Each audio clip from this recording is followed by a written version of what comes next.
He made me want to retire. That's what Alex Ferguson thought when he watched one player dismantle a team at Hampden Park in 1960. But this isn't a story about defeat. This is about 7 players who defined what greatness meant to the most successful manager in English football history. Ferguson didn't just pick 7 legends. He picked 7 archetypes, 7 expressions of footballing perfection. And what he saw in them reveals everything about how he built his empire at Manchester United. Ferguson's list wasn't random. It was a map of his mind. 3 players he never managed but idolised from afar. 4 players he moulded into champions at Old Trafford. Together, they represent the qualities Ferguson spent 26 years chasing: courage, vision, longevity, genius. These weren't just great players. They were manifestations of Ferguson's deepest beliefs about what football should be. Let's start where it all began. Hampden Park, Glasgow, May 18th, 1960. Alex Ferguson was 18 years old. He stood in the schoolboy enclosure with 127,000 other spectators. They were there to watch the European Cup final. Real Madrid versus Eintracht Frankfurt. Ferguson had watched Frankfurt obliterate his boyhood club Rangers in the semi-finals. The Germans had won 12-4 on aggregate. Ferguson thought they were gods. Then Real Madrid walked onto the pitch. What happened next changed Ferguson's life. Madrid won 7-3. But it wasn't the scoreline. It was how they won. Ferguson called it a perfect footballing show. The Germans were rigid, structured, disciplined. Madrid were fluid, free, unstoppable. Ferguson watched in awe as they tore Frankfurt apart with technique and movement that seemed impossible. At the centre of it all was Alfredo Di Stefano. He scored 3 goals that night. Ferenc Puskás scored 4. But it was Di Stefano who haunted Ferguson. Di Stefano was everywhere. He defended in his own penalty area. He dictated play from midfield. He finished in the 6-yard box. In 1960, footballers had fixed positions. Centre-forwards stayed up front. Midfielders stayed in midfield. Di Stefano ignored all of that. He was the first total footballer Ferguson ever saw. Ferguson was captivated by Di Stefano's balance and poise. He moved like a dancer but fought like a gladiator. He demanded the ball anywhere on the pitch. Ferguson saw arrogance, the good kind, the kind that said, "I am better than you and I will prove it." Di Stefano created a template in Ferguson's mind, the general on the field, the player who controlled everything. This wasn't just about goals or assists. Di Stefano redefined what a footballer could be. Before that night, Ferguson understood football as compartmentalised. Defenders defended, attackers attacked. Di Stefano showed him something revolutionary.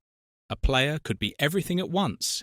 He could orchestrate from deep, drive forward with the ball, and finish moves he'd started 60 yards earlier. This total football philosophy became embedded in Ferguson's DNA. That night at Hampden, Ferguson missed his bus home. He stayed to watch the lap of honour. He stood there mesmerised as the Madrid players circled the pitch. That moment never left him. 50 years later, Di Stefano remained his most personal favourite, the player who showed him what was possible before he'd even coached a single game. Every tactical decision Ferguson made at Manchester United had Di Stefano's ghost in it. He never wanted a static target man. He wanted forwards who could drop deep and influence play. Eric Cantona, Dwight York, Teddy Sheringham, Wayne Rooney, Cristiano Ronaldo, all of them carried fragments of what Ferguson saw in Di Stefano that night. They were expected to be comfortable in chaos. They were expected to have the technical ability to receive the ball under pressure anywhere on the pitch. They were expected to possess that good arrogance Di Stefano radiated. Ferguson often spoke about balance and poise as the foundation of great technique. He saw it first in Di Stefano, the ability to control the ball perfectly despite being surrounded by opponents, the ability to shift weight and change direction in an instant, the ability to remain composed when others panicked. These weren't just physical attributes, they were psychological ones. Di Stefano had the mental strength to demand the ball in the most dangerous situations. That courage became the benchmark Ferguson used to judge every player. But Stefano was the personal idol. Pele was the global standard. Ferguson has always said Pele is the greatest footballer of all time. Even as Lionel Messi rose to challenge that claim, Ferguson never changed his mind. His reasoning was simple: 3 World Cups, 1958, 1962, 1970. No one else had done that. No one else had dominated international football across 3 decades. Ferguson was obsessed with winning. Not just once, repeatedly, consistently. Pele embodied that obsession. Ferguson also admired Pele's physical completeness. He called it unbelievable balance and athleticism. Pele was 2-footed. He could leap higher than defenders despite being shorter. He had explosive pace. Most importantly, he was tough. Football in the 1960s and 70s was brutal. Defenders targeted skillful players with horrific tackles. Pele took the punishment and kept playing. He didn't go down.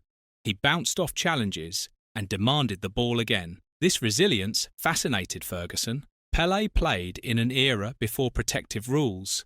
Tackles from behind were legal. Studs-up challenges went unpunished. Yet Pele accumulated over 1,000 career goals while being kicked constantly. Ferguson saw this as the ultimate test of character.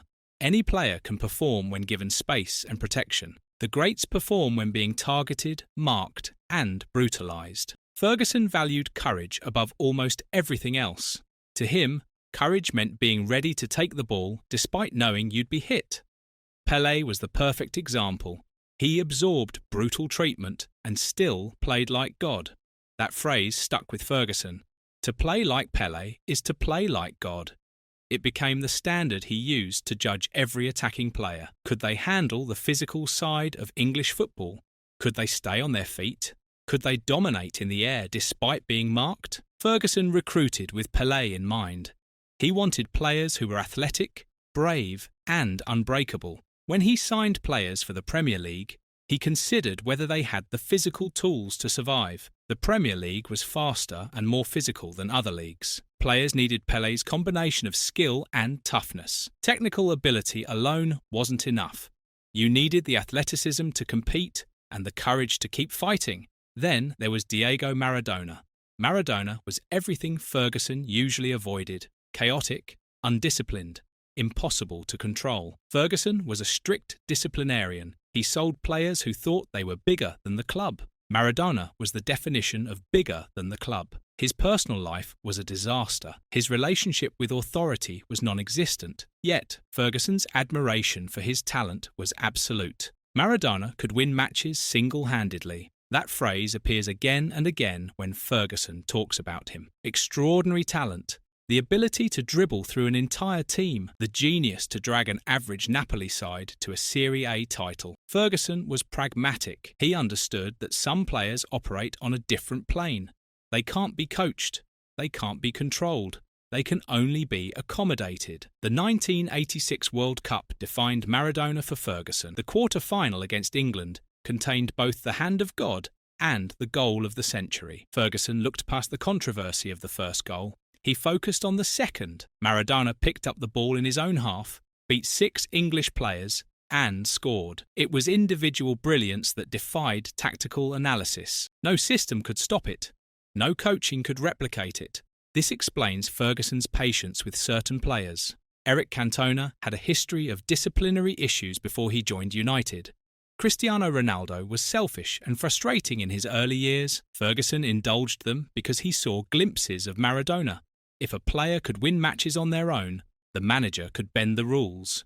Ferguson's genius wasn't just building systems, it was knowing when to break them. Maradona taught him that lesson. Ferguson also understood that Maradona represented a specific type of genius: the street footballer, the player who learned the game on rough pitches with no coaching. Maradona's skills came from necessity. He had to dribble because passing options didn't exist. He had to be tough because bigger players tried to hurt him. This created a different kind of intelligence: instinctive rather than tactical, chaotic rather than structured. Ferguson respected both types of genius. So those were the 3 historical giants: Stefano, Pele, Maradona. the players Ferguson admired from afar, the gods who set the standards. But Ferguson didn't just watch football, he managed it, and from 26 years at Manchester United, he identified exactly 4 world-class players. This distinction is crucial. Ferguson managed hundreds of great players: Roy Keane, Peter Schmeichel, Wayne Rooney, Gary Neville, all legends, but only 4 were world-class in his eyes. The first was Eric Cantona, November 1992. Manchester United hadn't won the league title for 26 years. The pressure was suffocating. The team was talented but fragile. They dominated matches but couldn't win trophies. They lacked belief. Then Eric Cantona arrived from Leeds United. Ferguson called him the catalyst. It's the perfect word. A catalyst doesn't just add to something, it transforms it completely. Cantona brought swagger. He walked onto the pitch with his collar turned up and his chest out. He radiated a belief that he was superior to everyone. This confidence was infectious. Ferguson realised United didn't just need better tactics. They needed a totem, someone who could absorb the pressure that had crushed previous sides. Cantona became that totem. He scored goals. He created goals. But more importantly, he made everyone around him believe they were winners. The transformation was immediate. United won the league that season, their first title in 26 years. Cantona's mere presence changed the psychology of the squad. Players who had frozen in big moments suddenly played with freedom. Ferguson watched in amazement as Cantona's confidence spread through the dressing room like wildfire. This wasn't just about talent. This was about leadership of a completely different kind. Cantona didn't lead through words or shouting. He led through example. His body language on the pitch said, "Follow me." When United went behind, Cantona never panicked. He demanded the ball more. He took more risks. He showed his teammates that belief could overcome adversity. Ferguson had seen great players before, but he'd never seen someone whose personality alone could lift an entire club. Ferguson later admitted that Cantona taught him something he'd never fully understood: the indispensability of practice. Cantona was the first United player to routinely stay behind after training. He practiced technique with the same intensity he brought to matches. The younger players noticed: David Beckham, Paul Scholes, Ryan Giggs, Gary Neville. They watched the King practice, and they copied him. Ferguson credits Cantona with creating the culture that sustained United for 2 decades. It wasn't just the titles won in the 1990s, it was the obsession with improvement that infected an entire generation. The class of '92 learned from Cantona that greatness required relentless work. Ferguson had always preached hard work, but Cantona showed him what that actually looked like. Hours of repetition, hours of perfecting technique, hours of treating training like it mattered as much as match day. This revelation changed how Ferguson managed young players. He started emphasising practice culture. He made sure training facilities were always available for players who wanted extra work. He celebrated players who stayed behind to improve. Cantona had shown him that talent without work ethic was wasted, but talent combined with obsessive practice created dynasties. Cantona was also brilliant with the media. After his assault conviction in 1995, he faced a press conference that could have destroyed him. Instead, he delivered one line: "When the seagulls follow the trawler, it's because they think sardines will be thrown into the sea." Then he walked out. It was baffling. It was brilliant. It deflected attention away from the club and onto the philosophy of fame. Ferguson, who manipulated the media better than anyone, respected Cantona's ability to remain an enigma. The King protected the team by becoming impossible to understand. Journalists couldn't write scandal stories when they couldn't decipher what Cantona meant. His mystery became armour for Manchester United. Ferguson learned from this too. Sometimes the best defence against media pressure was creating confusion rather than providing answers. Ferguson's second world-class player was Ryan Giggs. Giggs represents something almost impossible in modern football: longevity. He played for Manchester United's first team from 1991 to 2014. 23 years. He bridged every tactical era of Ferguson's reign. He won 13 Premier League titles, more than any other club, let alone any other player. Ferguson marvelled at this. He once said there are no other players who have performed at that level throughout the entire Premier League era. Absolutely none. But longevity alone doesn't make you world class. What made Giggs special was his ability to reinvent himself. In the early 1990s, he was a flying winger. Electric pace, incredible skill. He was the new George Best. Defenders couldn't get near him. He ran at them with terrifying speed and embarrassed them with close control. Ferguson watched a teenage Giggs tear apart experienced defenders and knew he had something extraordinary. Then age caught up. Hamstring injuries accumulated. His pace faded. Most wingers fade with it. Their entire game is built on speed. When that disappears, they become irrelevant. Giggs didn't. Under Ferguson's guidance, Giggs moved into central midfield. He started using yoga to maintain his fitness. His game changed completely. He stopped relying on speed and started relying on intelligence. He became calm, composed. He dictated tempo from deep positions. Ferguson cited this adaptability as a mark of genius. Giggs didn't just survive, he thrived. He played in Champions League finals in 3 different decades. From teenage prodigy to wise veteran, he remained essential. This evolution proved something Ferguson always believed.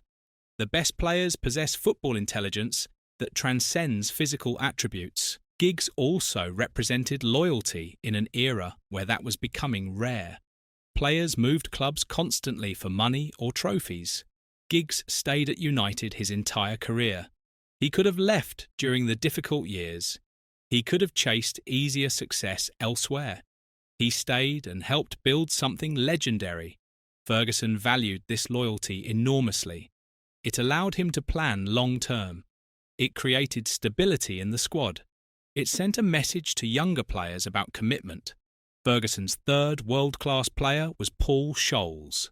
Scholes is frequently called the best English midfielder of his generation. Steven Gerrard and Frank Lampard attracted more headlines.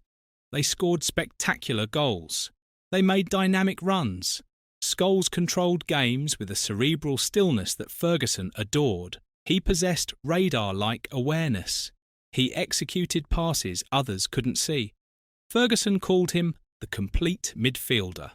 When he's fit, he's the best. Scholes combined 2 traits Ferguson valued above almost everything else: vision and humility. The vision was obvious. He saw the game 3 passes ahead.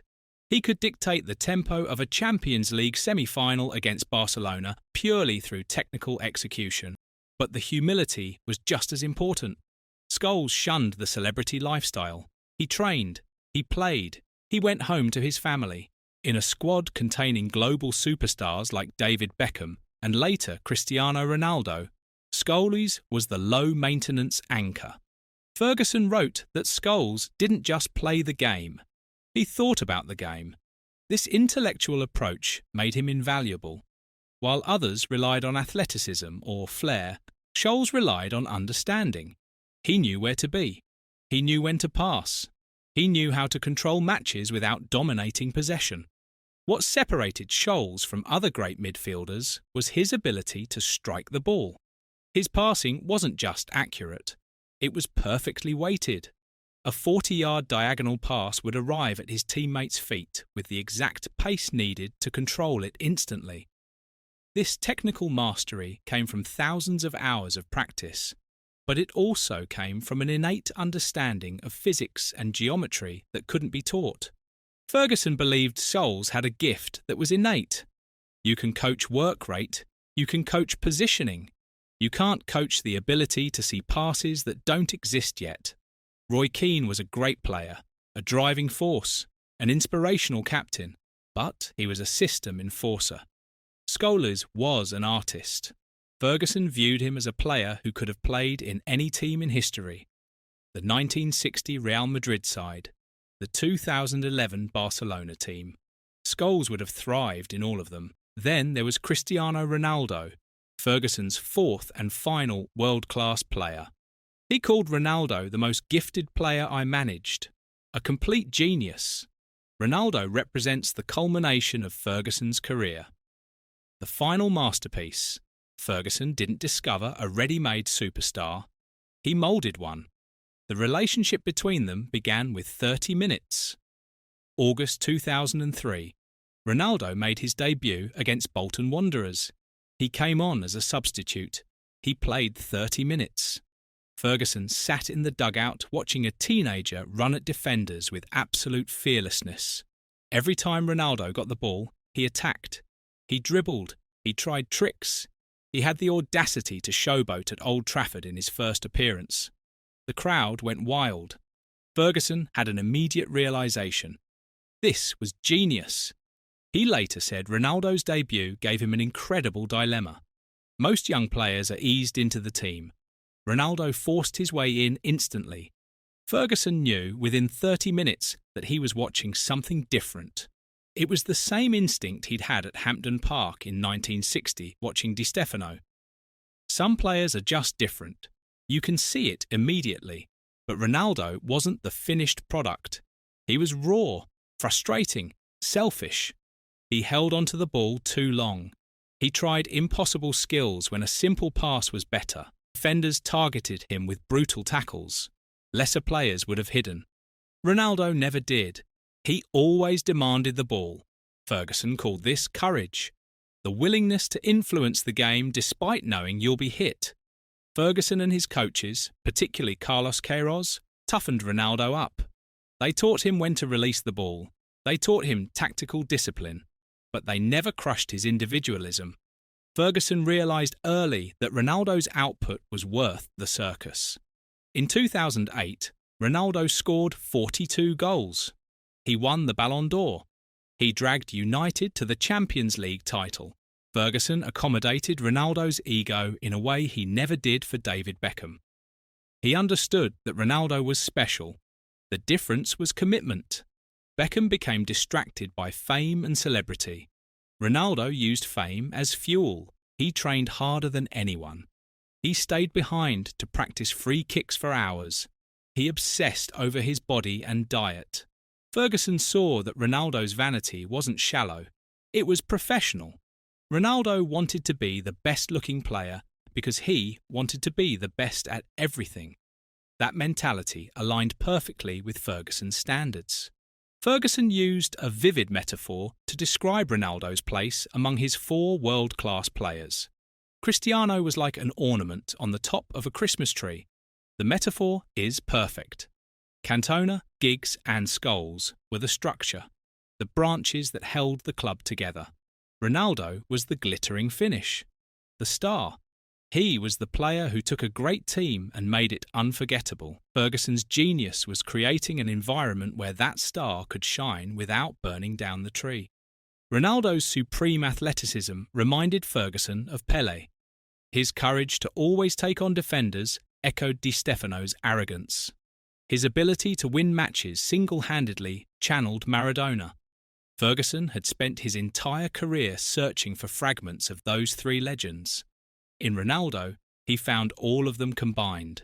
The complete footballer, physically perfect, mentally obsessed, technically flawless. So why did some great players miss the world-class list? Roy Keane was Ferguson's captain, his on-pitch avatar. Ferguson called him a great player and an inspirational leader. But Keane was a system enforcer. His game was about drive, energy and tackling. He lacked the singular creative genius of Cantona or Scholes. Wayne Rooney became United's all-time top scorer, but Ferguson often criticised his fitness and conditioning. Rooney was great. He wasn't world-class in Ferguson's strict definition.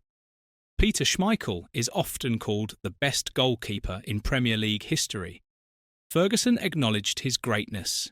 He called signing him the bargain of the century, but the world-class label was reserved for outfield creative forces, players who could change matches through individual brilliance. Goalkeepers, no matter how good, operated in a different category. This strict categorization shows Ferguson's impossibly high standards. Hundreds of players would have walked into any other team in the world, but only 4 met Ferguson's definition of world class during his 26 years. They weren't just effective, they were artists. They didn't just win matches, they transformed them. Looking at Ferguson's 7 favourites together reveals a clear pattern. Each one possessed a quality Ferguson considered essential. Stefano had balance and tactical versatility.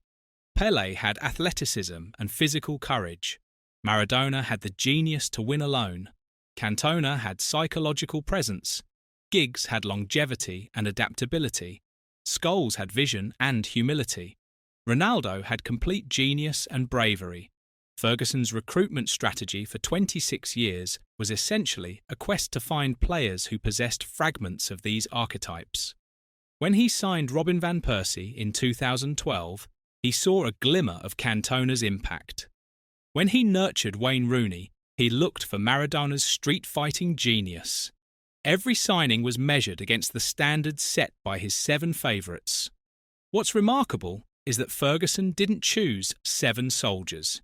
He didn't choose 7 tactical pawns. He chose 7 geniuses, players who could do things coaches can't teach. His brilliance as a manager was creating an environment where individual genius could thrive within a collective structure, the Christmas tree that supported the ornament. Ferguson understood something fundamental about football management. Systems win games, but individuals win trophies. He built the most successful tactical framework in Premier League history. But he knew that in the biggest moments against the best opponents, you needed someone who could transcend tactics. Someone who could produce magic when the system broke down. This understanding separated Ferguson from other great managers. Many coaches prioritise systems above everything.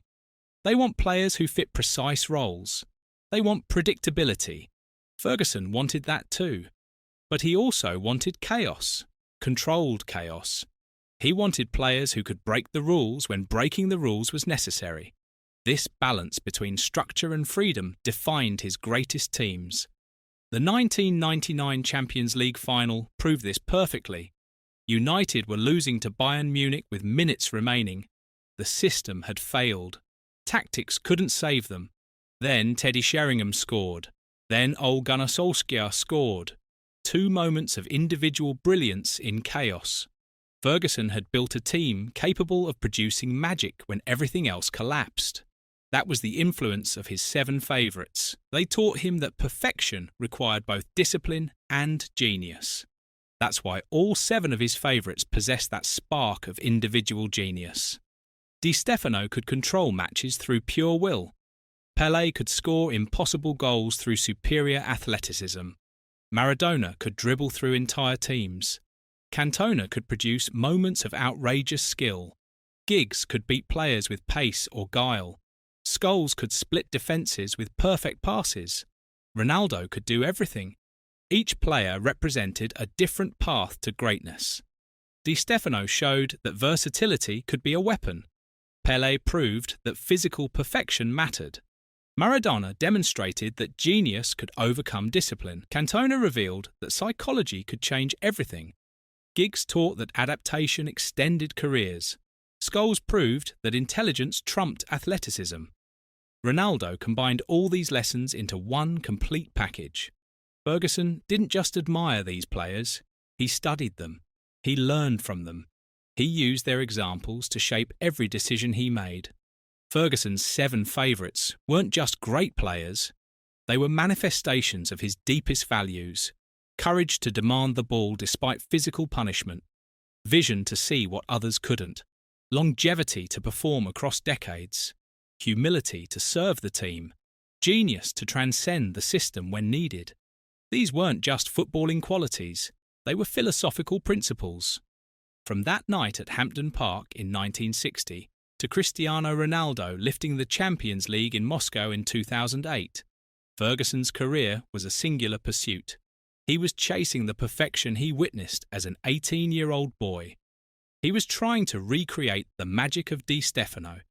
He was searching for players who could move like Pele, create like Maradona, inspire like Cantona, endure like Giggs, think like Scholes, and dazzle like Ronaldo. He found them. Not just one, 7 of them. And in doing so, he didn't just build the most successful club in English football history. He curated a collection of icons. Ferguson's legacy isn't just the 38 trophies. It's the standard he set for what greatness should look like. His 7 favourites represent that standard. They represent the pursuit of perfection that started when a teenage boy missed his bus home from Hampden Park because he couldn't stop watching Real Madrid circle the pitch. Ferguson didn't just manage football clubs, he managed dreams. And his 7 favourite footballers were the dreams made real. They were proof that the impossible could be achieved, that perfection could be pursued, that genius could be nurtured. Ferguson spent 26 years searching for players who embodied the qualities he valued most. He found 7, and through them, he built an empire that will never be forgotten.